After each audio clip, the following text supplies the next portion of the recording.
Song of the Avatar, Chapter 16, Two Paths. There are two paths, Arjuna, that you have to choose from. There is an upward path of giving and serving. To walk this long and winding road requires discipline and self-control. And what is at the end of the upward path, Krishna? It leads to self-realization.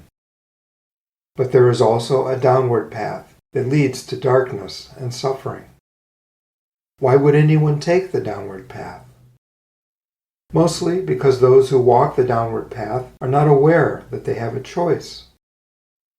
The long-standing message of self-realized mystics is that anyone at any time can choose to turn their steps onto the upward path. It means choosing compassion and gentleness over selfishness and anger.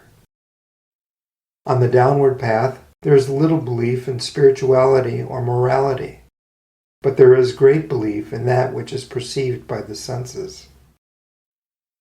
There is an inability to choose between actions that should or shouldn't be taken. This confusion leads to the idea that there should be no rules of conduct to follow. It's the anything goes lifestyle. Lust, anger, and fear are the most prevalent mind states on the downward path. Lust is the craving for personal satisfaction in terms of sex, money, power, intoxication, or food. Anger erupts when satisfaction is denied. Every object of lust is linked to fear, the feeling that pleasure won't last forever. But the fear that is felt most deeply is the fear of the natural process of aging and death. At its core, lust, in its many forms, is a reaction to the fear of death. Satisfying desires makes people on the downward path feel alive. It is their way of defying the inevitability of death. But desires are endless, and the pursuit of pleasure becomes an empty, joyless obsession. Rajas and Tamas represent the not-so-divine ideals for those who walk the downward path. Historically, conquerors and dictators have been personifications of Rajas. Power and greed without restraint are Rajas.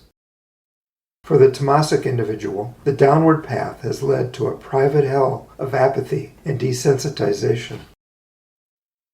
On a global scale, tamasic indifference has produced poverty, pollution, climate change, and war.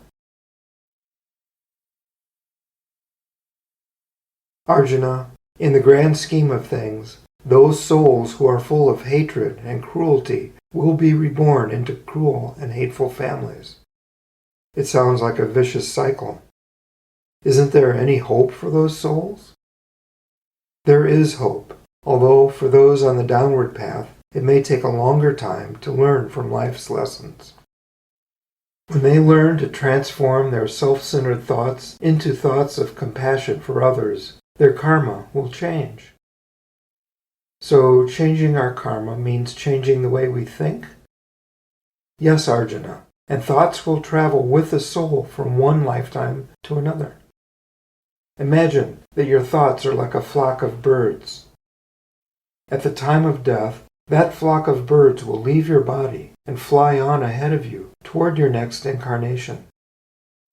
Between lifetimes, picture yourself on a tree-lined road.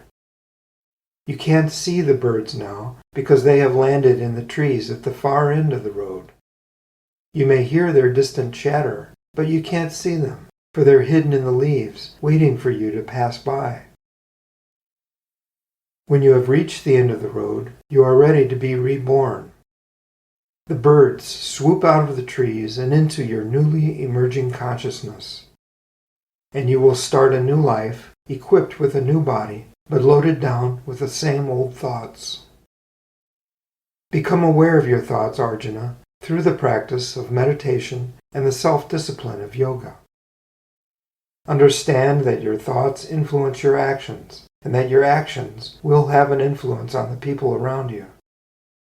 Have faith, be patient, be vigilant, change the nature of your thoughts so that you might continue your journey on the upward path to self-realization.